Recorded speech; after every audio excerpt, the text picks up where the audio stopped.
जिस्म का साया होता, वो फर्ज़े वो, अगर मेरे हुजूर के शरीर का साया होता तो शरीर से साया ज्यादा लतीफ होता है।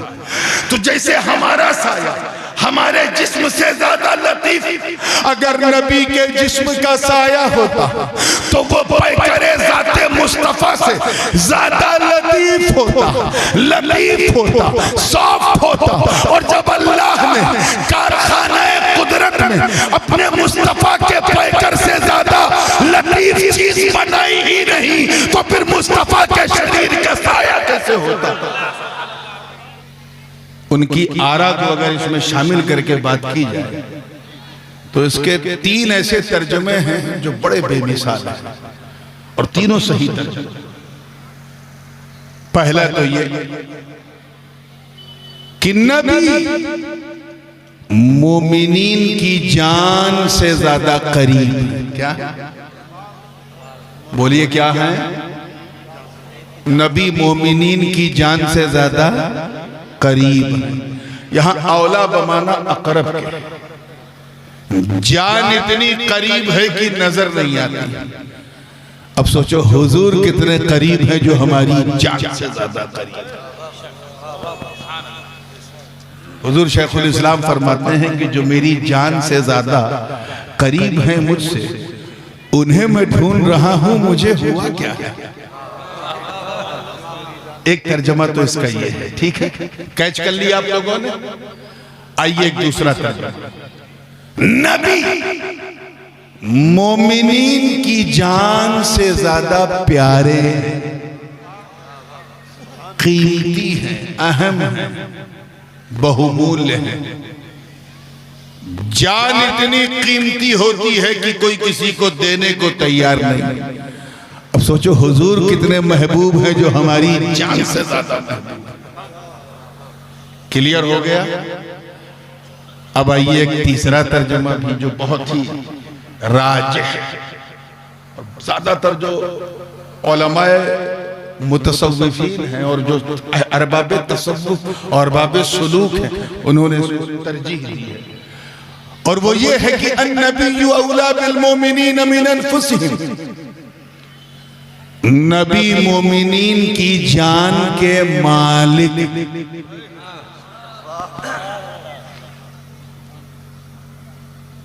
और आसान कर दूं, बिल्कुल मौलाई रंग का तर्जमा, कि नबी मोमिनीन की जान के मौला है। क्या है? यहां औला बमाना मौला के है, अहक के भी है।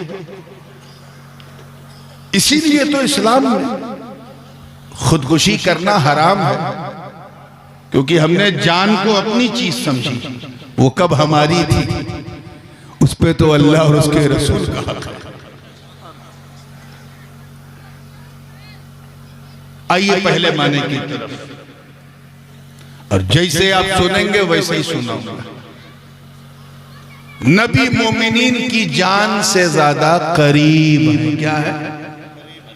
अच्छा एक बात बताओ बिल्कुल ईमानदारी से, क्या आपने अपनी जान को देखा है? Have you seen your life by your own eyes? देखा है अपनी जान को? बोलो भाई, मुंह से बोलो। अगर कोई नाबीना खतीब आपके यहाँ आ गया तो समझेगा कि सब गूंगे हैं, क्योंकि वो गर्दन हिलती तो देखेगा नहीं। तो जरा मुंह से बोलो, जान को देखा? कैसी बात करते हो?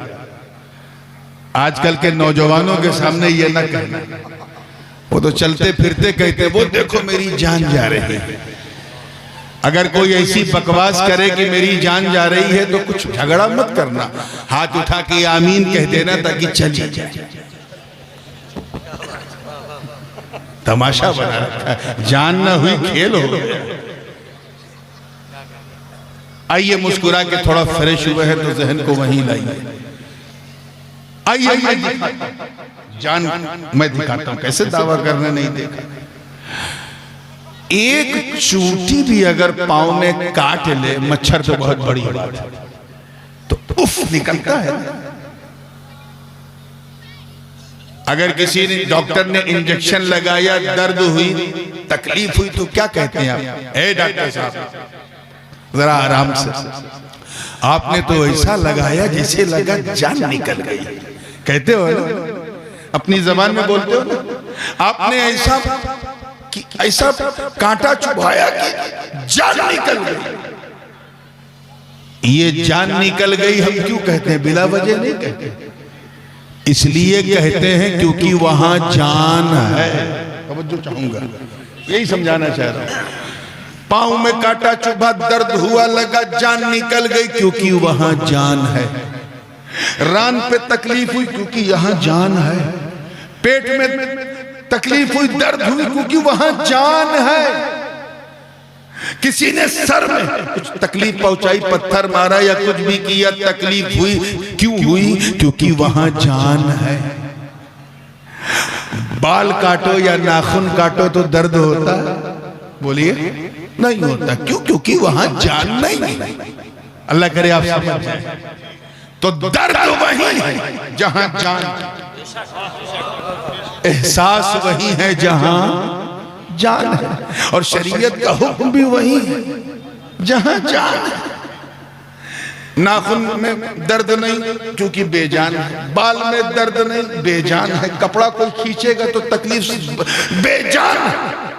तो जहां जान है वहां एहसास है। तो सर से लेकर पांव तक, तवज्जो चाहूंगा, सर से लेकर पांव तक, हर वक्त, हर लम्हा, हर जगह जान मौजूद। जान इतना करीब है कि सर पे हाथ रखो तो वहां भी जान, पांव पे हाथ रखो तो वहां भी जान। तो पूरी बॉडी में हर जगह जान मौजूद है। तो यार सैफनी वालों, जब जान इतनी कि बॉडी के हर हिस्से में हर वक्त मौजूद, तो फिर वो नबी कितना करीब जो हमारी जान से ज्यादा करीब। आइए एक आलिमाना मिसाल दे दूं ताकि बिल्कुल इनके भी ज़ौक़ की बात हो जाए। 10 फीट दूर एक आदमी खड़ा है, नाम था खालिद। उर्दू में पुकारा ए खालिद, यहां हिंदी में हे खालिद इधर पधारिए। इंग्लिश में जरा मुंह गोल करके ओ खालिद कम हियर। अरबी में या खालिद ताल। क्या कहते हैं? या खालिद। 10 फीट दूर खड़ा है, 20 फीट दूर खड़ा है, 30 फीट। आसान कर दो तो जहां तक नजर का असर है वहां खड़ा है। तो जो नादी है, निदा देने वाला, वो क्या कहेगा? या खालिद, या महमूद, या जैद, या बकर, या अब्दुल रशीद।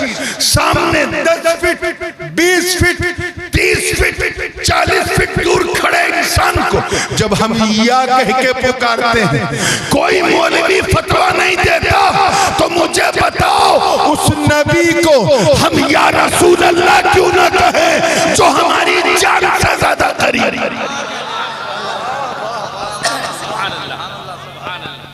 जो मेरी जान से ज्यादा करीब हैं मुझसे, उन्हें मैं ढूंढ रहा हूं, मुझे हुआ क्या? तवज्जो चाहूंगा। इसी गायते कुर्ब की वजह से, इसी गायते कुर्ब की वजह से हुजूर सल्लल्लाहु अलैहि वसल्लम के जिस्म का साया न था। क्या ना था? जो ना माने साया ना था, समझ जाओ उसे कुछ आया ना था। हाँ, मुस्कुराया करो, इस पे कोई टैक्स नहीं। कम से कम आपकी मुस्कान देख के मुझे ये तो अंदाजा होगा कि अच्छे दिन तो आने से रहे, अच्छी रात आज जरूर आ गई। और मुस्कुराइए क्योंकि आप सैफनी में हैं।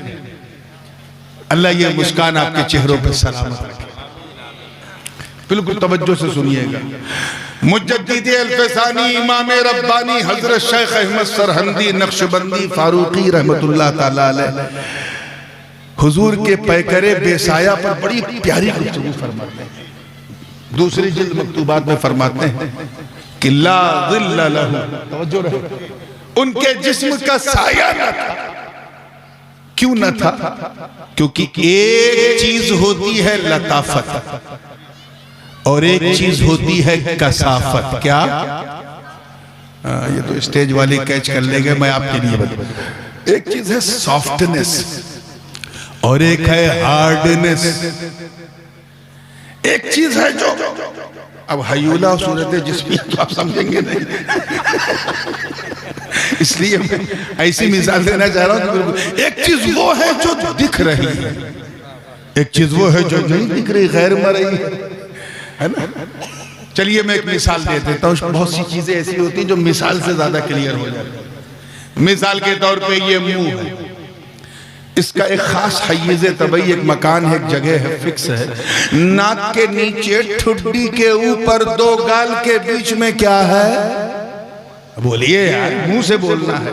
मुंह है और अल्लाह का शुक्र है कि यहां मुंह है।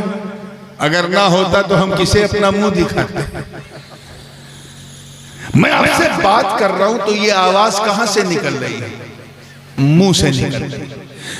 मुंह तो दिख रहा है, आवाज नहीं दिख रही। और आवाज इतनी लतीफ, इतनी लतीफ, इतनी लतीफ कि माइक और मुंह के बीच में है, लेकिन नजर, बोलिए, तो मुंह जो है वो कसीफ है और आवाज जो है वो लतीफ है। क्या है? मैं लताफत और कसाफत समझा रहा हूं। एक मिसाल और ले लीजिए। जैसे मैं आपको देख रहा हूं तो क्या मेरी आंख निकल के वहां जा रही है? नहीं, आंख तो जहां है वहां है, फिक्स है। लेकिन इससे निकलने वाली नजर इतनी लतीफ कि जहां तक नजर, जहां तक असर है वहां तक नजर। आप मुझे देख रहे हैं, मैं आपको देख रहा हूं, ना मेरी आंख निकल के बाहर जा रही, ना आपकी आंख निकल के इधर आ रही है, मगर एक दूसरे को आंख से निकलने वाली नजर के असर से देख रहे हैं। तो आंख कसीफ है, हार्ड है, नजर लतीफ है, सॉफ्ट है। तो समझ में आ गया ना लताफत और कसाफत? समझ में आ गया? ऐसे ही जिस्म का एक खास मकान होता है, उलमा जानते हैं, जो जिसमें हावी के सतह बातिन और जिसमें महवी के सतह जाहिर से ममास होता है। एक खास उसका हय्यिज़ तबई है। जैसे मैं यहाँ बैठा हूँ, एक बात बताऊं, जो मैं इस वक्त पढ़ा रहा हूँ आपको, मदरसे में 12 बजे दिन में लोग नहीं समझते, अब 12 बजे रात में समझ रहे हैं। तवज्जो चाहूंगा। हाँ बिल्कुल। और आप कह सकते हैं कि मैंने अल्हम्दुलिल्लाह हजरत से आज हदिया सईदिया पढ़ा है, मेवजी पढ़ा। चलिए मुस्कुरा के फ्रेश हो जाइए और देखिए जहन के साथ कि मैं जहां बैठा हूं यही हूं, फिक्स है। अगर मैं यहां से वहां गया तो वो मेरा मकान, ये मेरा मकान नहीं रहेगा। जहां जिस्म है वही उसका मकान है। तो मैं ना घटूंगा ना बढ़ूंगा, लेकिन साया, साया इतना लतीफ, इतना सॉफ्ट होता है कि 12 साढ़े 12 बजे तक तो मेरे साइज का है और 3:30-4 बजे शाम तक डबल हो जाता है, मिस्र से मिसलैन हो जाता है। आप अगर 5.5 फीट के हैं तो 4 बजे नापना, साया 11 फीट का होगा। यानी साया घट रहा है, बढ़ रहा है। क्यों? क्योंकि वो लतीफ और जिस्म कसीफ होता है। क्लियर हो रहा है कि नहीं?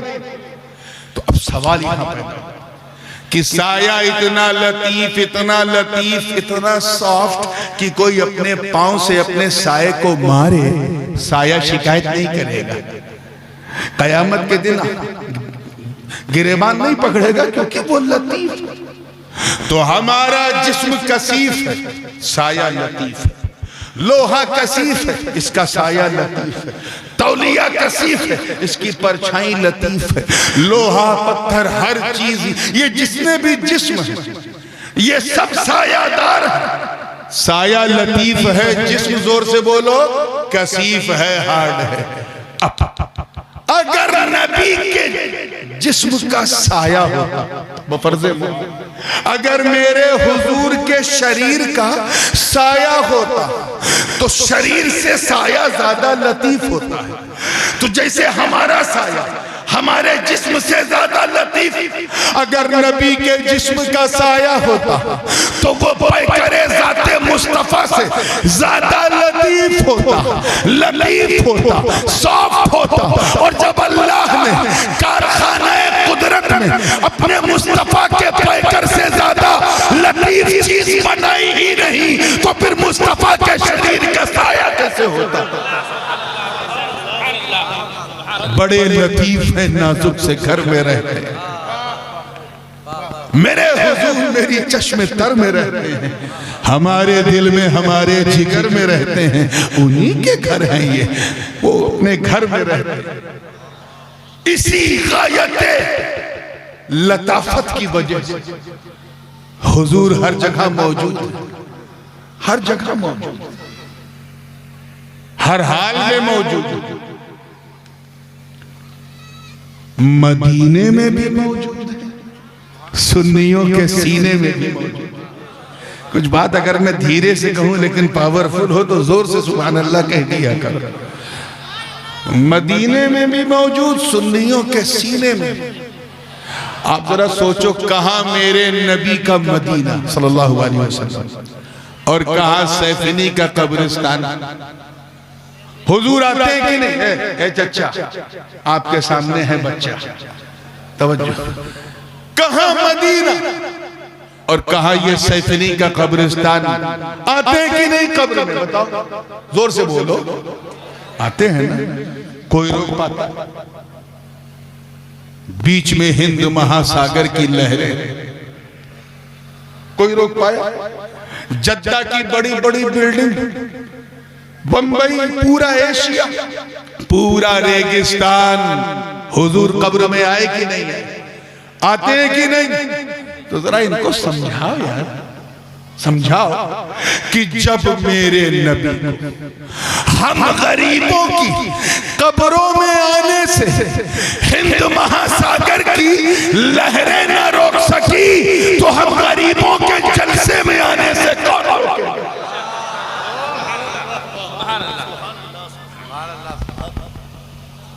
आप जरा सोचो, एक सहाबी रसूल का इंतकाल हुआ, सरकार दो आलम अलैहिस्सलाम ने जनाजे की नमाज पढ़ी, साथ में सहाबा भी हैं, अशरे मुबश्शरा भी हैं। दफन किया सहाबी को, हुजूर दफन करके गुजर गए। उधर नकीरैन की आमद, हुजूर हजरत फारूक आजम और हजरत सिद्दीक अकबर के साथ साथ अपने घर की तरफ बढ़ चले। आधे रास्ते पे पहुंचे तो नकीरैन ने पहला सवाल सहाबी से किया, तेरा रब कौन है? सरकार अपने दरवाजे के करीब पहुंचे, तब तक दूसरा सवाल किया, तेरा दीन क्या है? सरकार बाबे जिब्राइल तक पहुंचे। इसके बाद तीसरा सवाल किया, मा कुंता तक़ूलु फी शअनी हाज़ा अर्रजुल, इस मर्द के बारे में तुम क्या कहा करते थे? तवज्जो रहे, क्या कहा करते थे? अब जरा नबी की शान देखो कि उधर सहाबी अपनी कब्र में मुस्तफा को देख रहा है और उधर अबू बकर उमर अपनी झुर्मुट में मुस्तफा को देख रहे हैं। वो इतने लतीफ हैं हर जगह, इसी गायत कुर्ब की वजह से अल्लाह ताला ने अपने महबूब को गवाह बनाकर भेजा। क्या बनाया? या अय्युहन नबिय्यु इन्ना अर्सलनाका शाहिदन व मुबश्शिरन व नज़ीरा,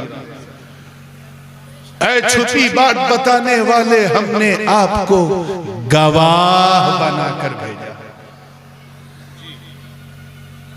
आला हजरत फाजिल बरेलवी रहमतुल्लाह ताला अलैह ने तर्जुमा किया कि ऐ गैब की खबर देने वाले, हमने आपको हाजिर व नाजिर बनाकर भेजा। और मेरे दादा हुजूर मुहद्दिस आज़म हिंद ने तर्जुमा किया, ऐ छुपी बात बताने वाले, हमने आपको गवाह बनाकर भेजा। कुछ लोग दोनों तर्जुमे में फर्क समझते हैं, फर्क नहीं है, तेरे समझने में फर्क है। कान चाहे यहां से पकड़ो चाहे घुमा के पकड़ो, बात एक ही है। हमें जो गवाह होता है वो हाजिर भी होता है, नाजिर भी होता है। कचहरी के अंदर मुकदमा चल रहा है 302 का, गवाह को बुलाया गया, पूछा गया, हाँ बताओ मौके वारदात पे तुम हाजिर थे? जब ये बंदूक चली तुम थे? उसने हाथ जोड़ के कहा, माई बाप माफ करना, मैं 5 मिनट लेट पहुंचा। गवाही मानी जाएगी? जोर से बोलो। उल्टा अदालत को गुमराह करने का मुकदमा उस गवाह पे लग जाएगा कि जब तूने देखा ही नहीं तो आया। प्रॉब्लम क्या था? वो मौके वारदात पे हाजिर नहीं था। अच्छा, एक गवाह आधा घंटा पहले से हाजिर था, उसी के सामने बंदूक निकली, उसी के सामने गोली चली, उसी के सामने जान निकली, उसी के सामने एम्बुलेंस आई, उसी के सामने रखा गया, सब कुछ उसके सामने हुआ। बट ही वॉज ब्लाइंड, अंधा था, नाबीना था। गवाही मानी जाएगी अंधे की? हाजिर तो है, नाजिर नहीं है। तवज्जो चाहूंगा। तो गवाह का हाजिर हो नाजिर होना जरूरी। ए महबूबा गवाह, इसीलिए तो हमने आपको हाजिर हो नाजिर बनाकर भेजा। आने वाला है रमजान, 29 रमजान को तो क्या हाल होता है सभी जानते हैं। खैर, जो लोग रोजा रखते हैं वो तो कारी साहब आपको तो ज्यादा तजुर्बा होगा, वो तो मैसूर से आ जाते थे, वो मंजर यहाँ देखते थे। जो लोग रोजा रखते हैं वो तो हाथ उठा के दुआ करते हैं कि ए अल्लाह एक दिन और दे दे, मेरे मौला एक दिन और दे दे, एक दिन और। फिर 11 महीने बाद रमजान आएगा। और जो लोग छुप छुप के खाने वाले थे, 4 ही बजे से मस्जिद के मीनारे पे खड़ा है, चांद दिख जाए, चांद दिख जाए। इमाम साहब की नजर पड़ी का उतार चाय से ज्यादा केतली गरम, छुप छुप के खाता पीता था बदबख्त। का हुजूर माफ कीजिएगा, मैंने सोचा छुप छुप के 29 दिन खाया था, अब जरा चांद निकल जाए तो सैफनी के बाजार में सीना तान के खाऊं। एक तो चोरी, ऊपर से सीना जोरी। खैर, चांद नहीं हुआ, इत्तला ही नहीं हुआ। कारी साहब भी, मौलाना साहब भी मायूस हुए, हो जाता तो अच्छा था, कम से कम एक तरावी बच जाती। फिर एक इशा के बाद 20 रकात करता, क्या ना करता 7 बजे, क्योंकि ईद के लिए 2 गवाह शर्तें, 2 गवाह। हजरत ऐलान कर दीजिए चांद हो गया। आए इमाम साहब खुश, देर हुई लेकिन अंधेर नहीं। हाँ बेटा बताओ कहाँ देखा तुमने? कहा हुजूर देखा नहीं, मैंने सुना है। सारा मूड खराब हो गया। या अल्लाह, आधे घंटे बाद फिर 2 गवाह है, सब कुछ सुन्नत उन्नत सब है। आए, कहा हुजूर ऐलान कर दीजिए चांद हो गया। इमाम साहब ने देखा, चलो अच्छा ईशा से पहले आया। हाँ बताओ कब कहाँ देखा? तो वो मेरा भाई सऊदीया में रहता है, उसने वहां से खबर की है कि वहां हो गया, मैंने सिर्फ सुना। फिर मूड खराब हो गया, या अल्लाह क्या मैं सुनने बैठा? इसी बीच ईशा का वक्त हो गया। ईशा की नमाज के बाद भी मौलाना ने गर्दन घुमाया, शायद कोई दिख जाए तो तरावी अभी भी बच सकती है, लेकिन नहीं, तरावी हो गई। फिर सुनने वाले आ रहे हैं, सुनने वाले आ रहे हैं, सुनने वाले आ रहे हैं, 10 बज गया। अहले सुन्नत की मस्जिदों में अजान देने वाले लोग तब अजान देने के काबिल समझे जाते हैं जब चलने के लिए हाथ में डंडा आ जाए। जबकि सच्ची बात यह है कि हुजूर ने फरमाया कि अगर मैं अपनी उम्मत पर जाहिर कर दूं कि अजान देने का सवाब कितना है, तो एक दूसरे पे सबकत करने के लिए कुछ भी कर ले, क़िताल कर ले। और तुम बुढ़ापे का इंतजार करते हो। तो वही हाल था, मुअज्जिन का डंडा लेते हुए आए, कहा कि इमाम साहब अब सो जाइए, सब सुनने वाले आ रहे हैं, इजाजत दीजिए मैं मस्जिद का दरवाजा। इमाम साहब ने कहा देखो, वो जवान थे, चचा आपको सोना हो तो सो जाओ, मैं इतनी जल्दी दरवाजा नहीं बंद करूंगा, शायद कोई देखने वाला।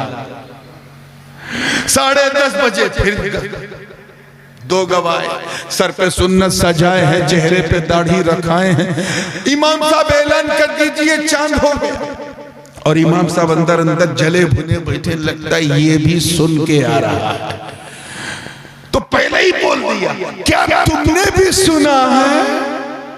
तो वो तो देख के आए थे, उन्होंने कहा नहीं हुजूर हम गवाह हैं, हमने देखा नहीं, हमने सुना नहीं, देखा। अरे यकीन जानो यार, जैसे ही देखा का लफ्ज़ सुना, इमाम साहब इतना तेज उछले कि लगा छत से टकरा गए। और उसी वक्त तकबीर तशरीफ देने लगे, अल्लाहु अकबर ला इलाहा इल्लल्लाह वल्लाहु अकबर अल्लाहु वलिल्लाहिल हम्द। माशाअल्लाह देखा है तो इधर आओ। बहुत प्यार, लाड, चाय, पानी, बिस्कुट, इज्जत बढ़ गई क्योंकि देख के आया। उसके बाद फिर किताबुल काजी इलल काजी से पहले जो मराहिल तय करने पड़ते हैं काजी को, वो सब किया। सवालात किए, कब देखा है, कितना बड़ा देखा है, कितनी देर तक देखा है, मतला कैसा था, अब्र तो नहीं था, गुबार तो नहीं था, और ऐसा तो नहीं था, वैसा तो नहीं था। जब बिल्कुल यकीन हो गया कि वाकई देखा तो निकाला कागज, किताबुल काजी इलल काजी। एक गाड़ी दौड़ा दी, एक उधर की, एक बेलारी, एक रामपुर, इधर मुरादाबाद, संभल, बहजोई, हर तरफ ऐलान हो गया कि सैफनी में चांद देखा गया। कब ऐलान हुआ? जब देखने वाला। कब हुआ? बोलो कब हुआ? और जब ऐलान हो गया तो इमाम साहब ने मुअज्जिन को उठाया, कहे चचा उठिए, बहुत जल्दी थी आपको दरवाजा बंद करने की, अब बंद कर दे, अब किसी गवाह की जरूरत ही नहीं। अब तक इसलिए खुला था क्योंकि सुनने वाले आ रहे थे, अब बंद कर दो क्योंकि देखने वाले ने गवाही दे दी। बिला तशबीह, ला इलाहा इल्लल्लाह, अल्लाह के सिवा कोई इबादत के लायक नहीं, कोई पूजा के योग्य नहीं। ये पैगाम रिसालत कि अल्लाह एक, इसे लेके लगभग कमोबेश 1,24,000 अंबिया और मुरसलीन इस दुनिया में आए, सबने अल्लाह के एक होने की गवाही दी। आदम आए, अपनी कौम से कहा, ऐ लोगों कह दो ला इलाहा इल्लल्लाह। लोगों ने पूछा, ऐ आदम क्या आपने अल्लाह को देखा? कहा नहीं, मैंने सुना है। नूह ने कहा मैंने सुना है। शीश ने कहा मैंने सुना है। इदरीस ने कहा मैंने सुना है। इब्राहिम ने कहा मैंने सुना है। इस्माइल ने कहा मैंने सुना है। इसहाक ने कहा मैंने सुना है। यूसुफ ने कहा मैंने सुना है। यसा ने कहा मैंने सुना है। इलियास ने कहा मैंने सुना है। शुएब ने कहा मैंने सुना है। जकरिया ने कहा मैंने सुना है। यहया ने कहा मैंने सुना है। लूत ने कहा मैंने सुना है। जनाब मूसा अपनी कौम बनी इसराइल में आए और कहा है लोगों कह दो ला इलाहा इल्लल्लाह। लोगों ने कहा है अल्लाह के कलीम बात तो की है मगर क्या जात को देखा है? कहा नहीं, मैंने भी सुना है। जनाब ईसा अपनी कौम में आए और कहा है लोगों कह दो ला इलाहा इल्लल्लाह। लोगों ने पूछा है इब्ने मरियम क्या आपने अल्लाह को देखा है? कहा नहीं, मैंने भी सुना है। मगर जब 12 रबीउन नूर की सुबह सादिक में अर्श की आंखों का तारा चक्का दुलारा आका हमारा अहमद मुस्तफा मोहम्मद मुस्तफा रूही फिदा हो ने इस दुनिया में कदम रखा और 40 साल के बाद जबल अबी कुबैस की फारान की चोटी पे खड़े होकर पैगाम रब्बानी दिया और अपनी कौम से कहा ऐ लोगों कह दो ला इलाहा इल्लल्लाह ला इलाहा इल्लल्लाह। तो कुफारे कुरैश ने कहा ऐ अब्दुल्ला के बेटे क्या तुमने भी सुना है? तो आका ने फरमाया नहीं, मैं गवाह हूं, मैंने सुना नहीं देखा है। नारे तकबीर, नारे रिसालत, अज़मत मुस्तफा हजरत ताजुल उलमा, नारे तकबीर। मस्जिद में जब सुनने वाला आया, तवज्जो रहे जुमला जाया ना हो, मस्जिद में जब देखने वाला आया था तो मस्जिद का दरवाजा बंद कर दिया ना गवाही के बाद। बोलो इसी तरह जब अल्लाह के एक होने की गवाही देने वाला, आईनी गवाही देने वाला, जब हमारा नबी इस दुनिया में आया और ऐलान नबूवत की तो नबूवत का दरवाजा बंद। आवाज आई ऐ फरिश्तों अब मैं नबूवत और रसालत का दरवाजा बंद कर रहा हूं। अब मेरे महबूब के बाद कोई नबी आने वाला नहीं। अब तक दरवाजा इसलिए खुला था क्योंकि सुनने वाले आ रहे थे। अब बंद कर दो क्योंकि देखने वाले ने गवाही दी। इतने करीब है नबी।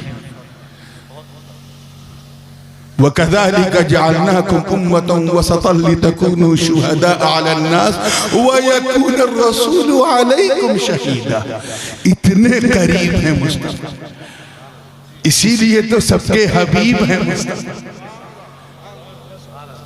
आइए वो तो बहुत करीब, हम उनके कितना करीब। ये बहुत बुनियादी सवाल है। मेरी तरफ देखो अल्लाह के लिए, मैं चंदा नहीं मांग रहा, वो तो हमारी जान से ज्यादा करीब है। क्या हम उनके करीब हैं? नहीं। हम कैसे करीब हो सकते हैं जब हम झूठ भी बोले, गीबत भी करे, बेहयाई भी करे, बदकिरदारी भी करे, ज़िना करने वाले हम में, शराब पीने वाले हम में, बदकिरदारी में मुलव्विस हम में, बेनमाजी हम में, बेरोजेदार हम में, रात दिन शराब कबाब और शबाब में गुजारने वाले हम में, मोबाइल हाथ में लेकर चैटिंग और न जाने कितनों से चीटिंग करने वाले हम में, सब तो हम में है। हम दूर हो गए। अब अगर तुम इस्लाम का फरोग चाहते हो और ये चाहते हो कि शौकत इस्लामी में इजाफा हो, आफाको अनफुस में इस्लाम का बोलबाला हो और उसमें तुम्हारा भी कुछ हिस्सा हो, तो try to get closer to his beloved prophet. अल्लाह के नबी के करीब हो जाओ, मतलब उनकी सुन्नत पे चलो, उनके उसवाए हसना को अपनाओ। जिसे वो हराम कहते छोड़ दो, जिसे हलाल कहते गले से लगा लो। अरे जब तुम ऐसा करोगे और ऐसा करते हुए जब तुम सैफिनी की गलियों में चलोगे, तो तुम्हें देखने वाला ये नहीं कहेगा कि मुसलमान जा रहा है, बल्कि कहेगा कि चलता फिरता इस्लाम जा रहा है। ये नहीं कहेगा कि बंदा जा रहा है, कहेगा जब बंदा ऐसा है तो मौला कैसा होगा, जब उम्मती ऐसा है तो इसका नबी कैसा होगा, अरे जब मुरीद ऐसा है तो इसका पीर कैसा होगा। तो ये है आपकी तरफ से फरोग। ये ना सोचो कि इस्लाम को फरोग देने का ठेका से उलमा का, आप अपने किरदार और अमल से फरोग हो। ऐसे बंदे बन जाओ कि बंदगी तुम पे नाज करे। याद रखो, अगर अच्छे मुसलमान बनोगे ना तो अच्छे नागरिक भी अपने देश के बनोगे, क्योंकि अच्छा मुसलमान अच्छा देशभक्त नागरिक भी होता है।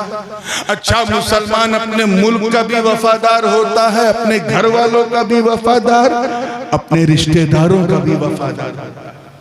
वफादारी का ताज अगर सर पे रखना है तो अच्छे मुसलमान बन जाओ, नबी के करीब हो जाओ। क्लियर हो गया? अब आइए मैं दूसरे तर्जुमे की तरफ जा रहा हूं कि नबी हमारी जान से ज्यादा कीमती है। क्या है?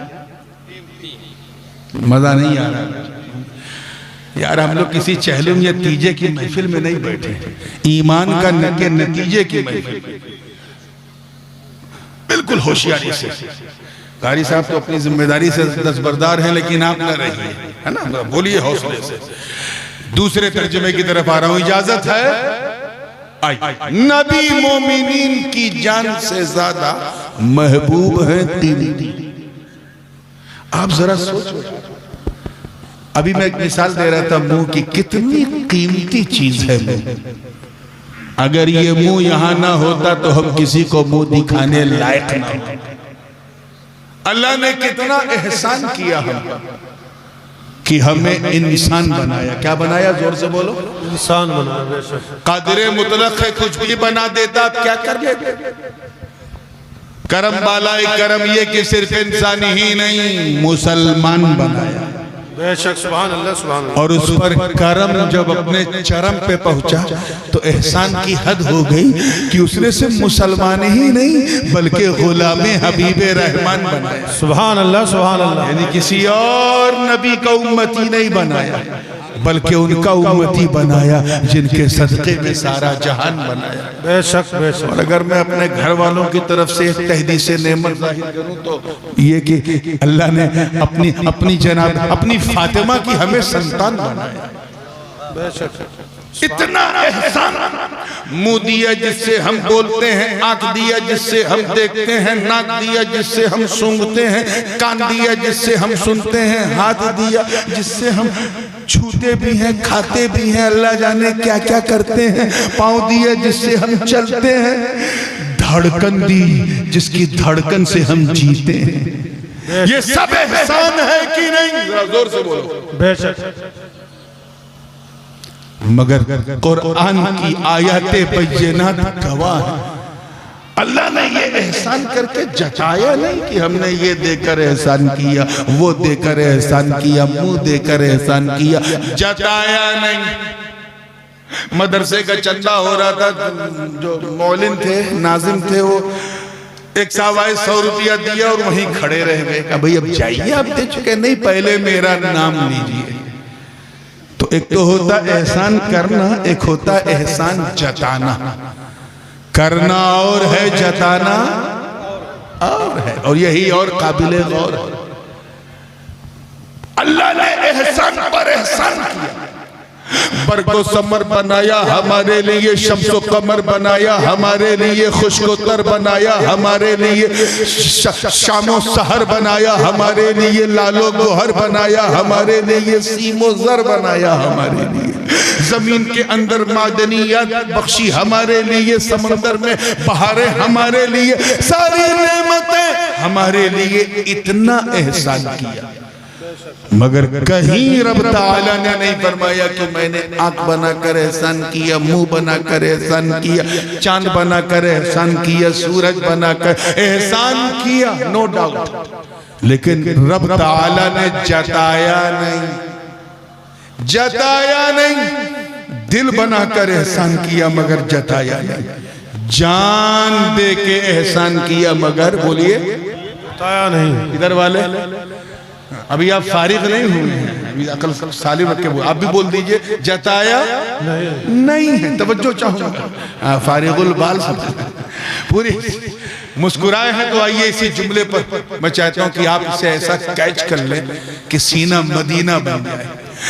सब कुछ बनाया, एहसान किया, मगर एहसान जताया नहीं। और जब 12 रबीउन नूर को अपने महबूब को भेजा, एहसान किया, मगर इस एहसान को छुपाया नहीं। बेशक बेशक। आए कैच करो, जता दिया। लक़द मन्नल्लाहु अलल मुअमिनीन इज़ बअथ फ़ीहिम रसूलन मिन अनफुसिहिम। तहक़ीक़ के अल्लाह ने एहसान किया मोमिनीन पर, जो उन्हीं में से एक रसूल को भेजा। सब कुछ बनाया, एहसान किया, जताया नहीं। नबी को भेजा, एहसान किया, तो छुपाया नहीं। अरे दिल बनाकर एहसान नहीं जताया, जान बनाकर एहसान नहीं जताया, और महबूब को भेजकर एहसान जता दिया। हम समझ गए वजह ये है कि अल्लाह फरमा रहा है कि ये मेरे बंदो, मेरा नबी तेरे दिल से ज्यादा कीमती, तेरी जान से ज्यादा कीमती। बेशक। नारे तकबीर, नारे रिसालत, अज़मत मुस्तफ़ा हुज़ूर सैयद नूरानी मियां साहब क़िबला, नारे तकबीर, सुभान अल्लाह। कीमत का अंदाजा यहीं से लगा लो पूरी तवज्जो के साथ कि हिजरत की रात, अनवारो तजल्लियात की बरसात, अली का नबी का साथ है।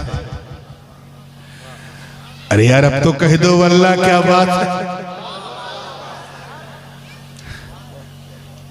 बाहर 40-40 काफिरों की घात।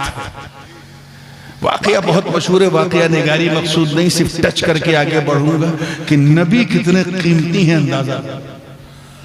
हुजूर अलैहिस्सलाम को अल्लाह ताला ने खबर कर दी वही के जरिए कि महबूब तेरा यार यारे गार अबू बकर तेरा मुंतजिर है। बाहर काफिर तलवार लिए खड़े हैं, जो माल तुम्हारे पास है अली को दे दो और चलो हिजरत के लिए मदीना। सरकार ने अली को उठाया, कहा उठो अली उठो।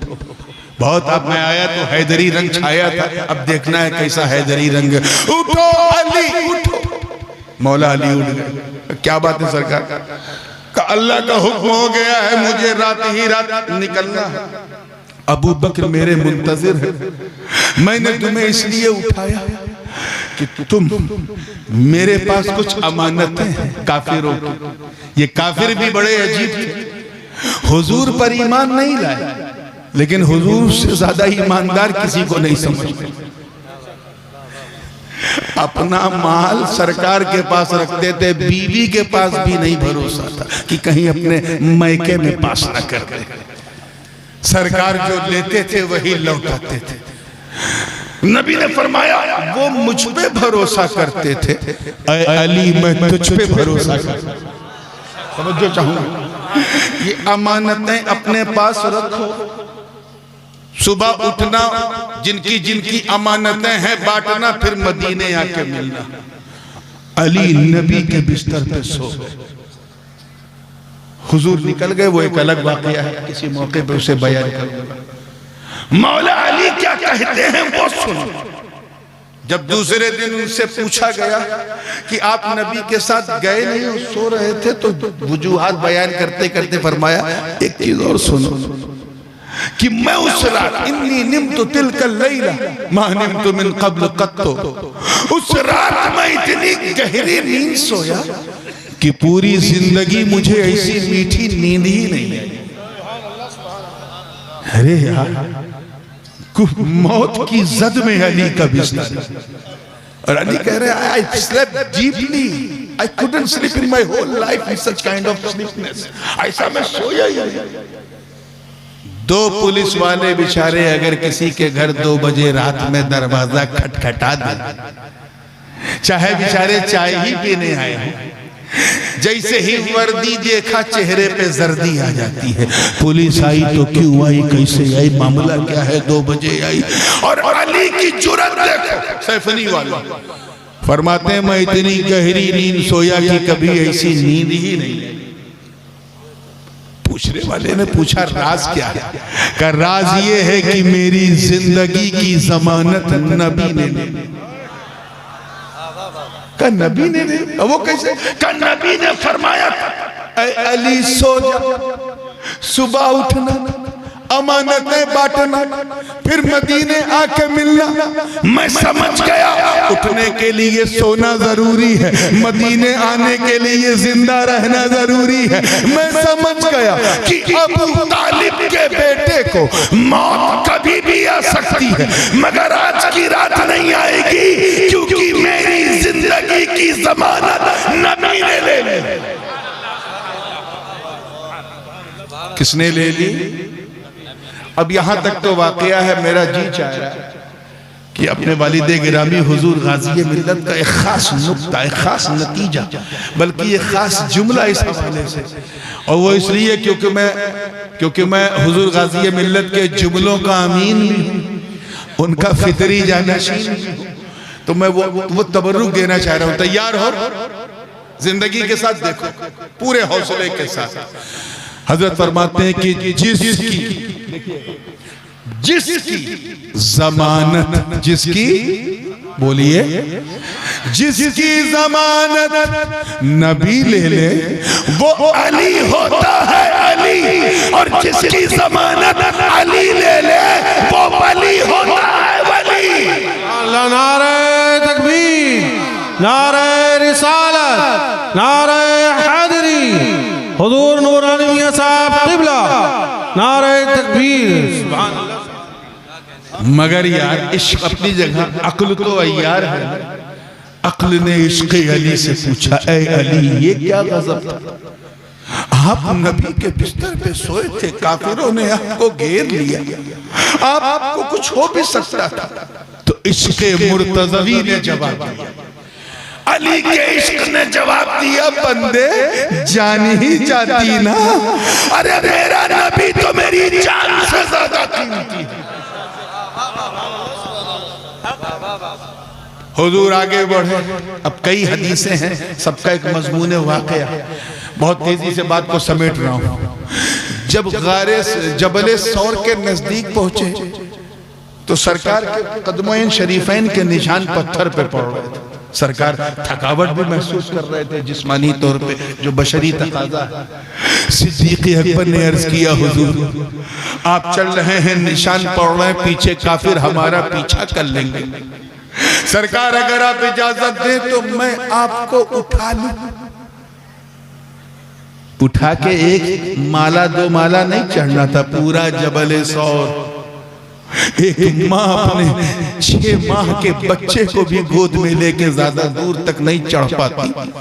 सदाकते सिद्दीक और जज्बे इश्क देखो। सरकार इजाजत दे तो मैं आपको उठा दूं। हुजूर ने मना नहीं किया, कहा ठीक है उठा। सिद्दीक अकबर की सदाकत देखो, उनकी किस्मत पे मेरे माँ बाप कुर्बान। अबू बकर सिद्दीक ने नबी को उठा लिया। नबी को जोर से बोलो, हाँ पूरे हौसले से, जो कहना चाह रहा हूं वो दिल में रहो। उठा लिया, उठा लिया। और इस मंजर को देखो मुफ्ती साहब, देखिएगा इस मंजर को देखकर तमाम गुलामाने अबू बकर झूम उठे और सबने पूरी मस्ती में कहा, ऐ अबू बकर तेरे मुकद्दर को सलाम। हम समझ गए, उर्दू समझने वालों की तवज्जो, हम समझ गए कि जिस अबू बकर ने नबी की जाहिरी जिंदगी में बारे नबूवत को उठाया हो, किसी में इतनी मजाल नहीं कि उस अबू बकर के सामने बारे खिलाफत को उठा सके।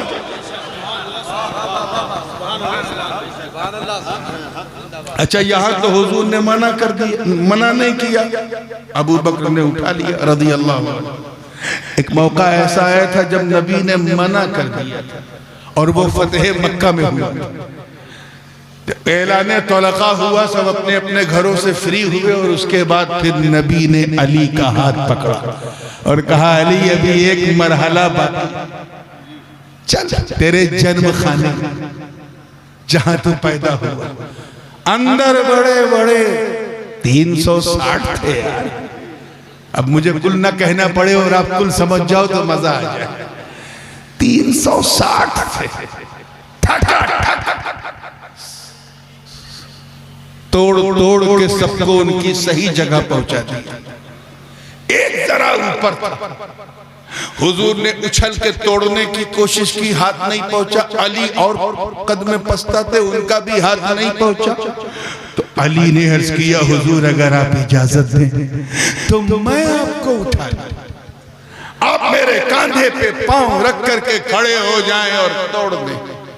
सरकार ने मना कर दिया, नहीं अली नहीं, तवज्जो चाहूंगा, तुम नहीं उठाओगे, मैं तुम्हें उठाऊंगा। किस्मत देखो यार, सुभान अल्लाह, किस्मत देखो यार, इस बूढ़ी रात में कैच कर लो तो मजा आ जाए। मैं तुझे उठाऊंगा। तारीख गवाह है मेरे दोस्तों। एक दो बार तो मौला अली झिझके, भाई मैं नबी के कांधे पे नहीं, मना किया तो सरकार ने फिर जब इसरार किया तो अल-अम्र फौक़ल अदब, क्या करते, सरेंडर हो गए। नबी ने अली को उठा लिया। सुभान अल्लाह, सुभान अल्लाह। अब मेरी इतनी औकात नहीं है कि मैं कहूं कि किसका कदम है और किसका कांधा है, ये मेरी हैसियत नहीं है। बस सच्चाई कि नबी ने अली को उठा लिया, नबी ने अली को उठा लिया। बिल्कुल वैसे ही जैसे अबू बकर ने नबी को उठाया था, नबी ने अली को उठाया। और इस मंजर को देखकर सारे गुलामाने हैदर झूम उठे और ज़बाने हाल से कहा, ऐ अली, ऐ अबुल हसन अली, तेरी किस्मत को सलाम। अरे हम समझ गए कि जिस अली को नबी ने उठाया हो, किसी माँ के लाल में तब नहीं जो उस अली को गिरा सके। नारे तकबीर, नारे रिसालत, नगर नगर गली गली, नगर नगर गली गली, हुजूर सैयद नूरानी मियां साहब क़िबला, नारे तकबीर। बात समझ में आ रही है ना? अब और भी है लेकिन मैं आगे बढ़ रहा हूँ। गारे सौर के करीब पहुंचे, चढ़ते चढ़ते चढ़ते चढ़ते चढ़ते चढ़ते, अब तो जीने बन गए, फिर भी लोग थक जाते हैं, पहले कुछ नहीं था। गार जो थी, जो गुफा थी, it was full of dirtiness and very horrible, बड़ी डरावनी थी। मकड़ी के जाल है, भयानक शक्ल है, अल्लाह जाने क्या हो, गंदगी भी बाहर उसकी बू आ रही थी, डर भी लग रहा था। एक बात कहूं, इजाजत है? आज का अगर मुरीद होता, चादर पकड़ के मुरीद होने वाला आज का होता तो कहता, ए पीर साहब पहले आप, ताकि कुछ गड़बड़ सड़बड़ हो तो आप झेलो, मैं से। लेकिन मुरीद जब अपने पीर की मुराद बन जाता है तो वो पीर साहब को खतरे वाली जगह पहले नहीं भेजता, पहले खुद जाता। सिद्दीक ने यही किया रज़ी अल्लाह। सरकार से फरमाया, हुजूर इल्ला तंसुरूहु फक़द नसरहुल्लाह इज़ अख़रजहु अल्लज़ीना कफ़रू। ये पूरा रुकू है, इस पे कभी जश्न सिद्दीक मनाया आपने तो बयान कर। सिद्दीक अकबर ने कहा, हुजूर आप रुके, पहले आपका खादिम अबू बकर अंदर जाएगा, देखो तो सही गार आपके लायक भी है कि नहीं। अंदर गए तो गार बिल्कुल गंदी, जाले, बीटे, मेंगनियां, सारी बदबू, कुछ था नहीं तो अमामा जो पहना था उसी को उतारा और उस अमामे को मेरे अबू बकर ने झाड़ू बना दिया और पूरे गार को साफ कर दिया। जितने जाले थे साफ कर दिया, जितनी चिड़ियों की बीटें थी साफ कर दिया, जितनी हशरातुल अर्द की मेंगनियां थी साफ कर दिया, चमका दिया। तो देखा कि कुछ सुराख, 15-20 सुराख उसमें नजर आ रहा है। ख्याल आया कि कहीं किसी सुराख में कोई खतरनाक कीड़ा ना हो, सांप बिच्छू ना हो।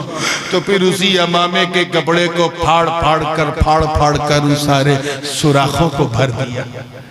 एक सुराख बाकी था, कपड़ा खत्म हो गया, तो उस पर मेरे अबू बकर ने अपना पांव रख दिया, अंगूठे से उसे बंद कर दिया और अंदर ही अंदर बैठे बैठे कहा, हुजूर आ जाइए, आ जाइए, गार आपके लायक हो गया। अच्छा एक बात बताओ, पूरे मजमे में से पूछ रहा हूँ आप सबसे, उसमें आप भी शामिल हैं, आप भी, स्टेज वाले भी और जो खड़े हैं वो भी, इसमें कितने लोग ऐसे हैं जो चाहते हैं कि उनके दिल में मुस्तफा जाने रहमत आ जाए? सब है माशाअल्लाह, अल्हम्दुलिल्लाह। गिरा चाहते हो ना कि मदीने वाला हमारे दिल में आ जाए? चाहते? अब मुंह से बोलो, अब हाथ नहीं उठाना है, मुंह से जी। तो फिर एक काम करो, पहले अबू बकर सिद्दीक को बुलाओ, पहले सिद्दीक अकबर को बुलाओ। अरे बुलाओ तो सही। जब वो तेरे दिल के अंदर आएंगे तो मकरो फरेब के जितने जाले हैं उसे साफ करेंगे, बदअकीदगी की जितनी मेंगनियां हैं उसे साफ करेंगे, तफजीलियत की जितनी बीटें हैं उसे साफ करेंगे, तौहीन सहाबा के जितने सुराख हैं उसे साफ करेंगे। और जब तेरा दिल पाक हो जाएगा तो तुझे नहीं बुलाना पड़ेगा, अंदर से अबू बकर कहेंगे, आका आ जाइए, मोमिन का दिल पाक हो गया। सुभान अल्लाह, नारे तकबीर, नारे रिसालत, अज़मत मुस्तफ़ा हजरत सैयद नूरानी मियां साहब क़िबला, नारे तकबीर। अब वाक़या क्या है कि जिस सुराख पर सिद्दीक़ अकबर का पांव था उसी में काला काला सांप, पता नहीं किस उम्मीद से, लेकिन दिल तो यही कहता है कि रुखे बद्दुहा की ज़ियारत के लिए मुंतज़िर था कि एक दिन हुजूर आएंगे तो मैं उनका चेहरा तकूंगा। उसे नहीं मालूम था कि उससे बड़ा आशिक पांव रख देगा। अब सांप का भी इश्क जो है वो बेताब है और आशिक ने पांव रखा है, तो आशिक की बू पहचानता है। सांप ने पहले गुदगुदाना शुरू किया, सिद्दीक समझ गए गड़बड़ है और टाइट किया, फिर उसने दांत धसाना शुरू किया। अबू बकर समझ गए अब तो और गड़बड़ है और टाइट पांव किया। फिर जब बाज नहीं आया वो सांप तो उसने डस लिया, आउच मुंह से निकला। सिद्दीक कांप उठे, पसीना पसीना हो गए। सरकार ने पूछा, मालक क्या हुआ? हुजूर लगता है कोई कीड़ा है काट रहा है। सरकार ने मुस्कुरा के कहा, पांव हटा ले, वो मुझे देखेगा चला जाएगा। पांव हटा, फन सांप ने अपना फन खोला, यूं देखा और चला गया। और जो दर्द था, जहर आलूद माहौल जो था, मेरे नबी ने अपना लुआबे दहन लगाया, ऐसा ठीक हो गया जैसे कुछ था ही नहीं। इश्क ने तो कमाल, इश्क ने तो कमाल किया, लेकिन अक्ल ने सवाल किया। अक्ल ने सवाल किया है, अबू बकर इतना बड़ा रिस्क, सांप था, जहर पूरा फैल जाता तो आप पाँव हटा सकते थे, क्यों नहीं हटाया? अगर जहर फैल जाता तो इतना सुनना था। इश्क़ अबू बकर ने जवाब दिया, अरे जहर फैलता तो ज्यादा से ज्यादा क्या होता, मैं मर ही जाता ना, मेरी जान ही जाती ना। अरे मेरा मुस्तफा तो मेरी जान से ज्यादा कीमती। अगर इस्लाम को फरोग देना चाहते हो, इस्लाम को फरोग देना चाहते हो, तो अपने माँ बाप से ज्यादा, अपने भाई बहन से ज्यादा, अपने चचा औलाद से ज्यादा, अपने मालो जर से ज्यादा, अपनी दुकानों और मकानों से ज्यादा मुस्तफा से मोहब्बत करो। मैं इज्जते रब्बे काबा की कसम उठा के कहता हूँ कि अगर तेरा सीना इश्क़ रसालत का मदीना बन गया और लब्बैक या रसूल अल्लाह तेरा वजीफा बन गया, तो दुनिया थक जाएगी। एक को अंदर करते करते सारी जेलें भर जाएंगी, मगर आशिकाने मुस्तफा में कभी नहीं आएगी। नारे रिसालत, मजहबे इस्लाम, नारे तकबीर, सुभान अल्लाह। इसलिए इसे रखो। अब तीसरा एक बड़ा खूबसूरत माना था, लेकिन अब टाइम मुझे इजाजत नहीं दे रहा है और दस्तारबंदी की घड़ी भी आ गई है, लेकिन नेक्स्ट टाइम कारी साहब आप तो हाफिज भी हैं, ये आयत मुझे जरूर याद दिलाइएगा। इसका जो तीसरा माना है ना, नबी औला बिल मोमिनीन मिन अनफुसिहिम, नबी मोमिनीन की जान के मौला हैं, मालिक हैं, ये बड़ा यूनिक है। और इंशाल्लाह नेक्स्ट टाइम इस मज़मून को तो भी कंटिन्यू करते हुए पूरे हैदरी रंग से, नहीं कुछ में तो गड़बड़ हो जाएगा, पूरे हैदरी रंग के साथ इंशाल्लाह इसे सुनाऊंगा। मौला करीम हम सब के दिलों में अपने महबूब की मोहब्बत हमारी जान से ज्यादा रखे। व आखिर दावाना अनिल हम्दुलिल्लाहि रब्बिल आलमीन। अस्सलामु अलैकुम। मैं बैठा हूँ, आप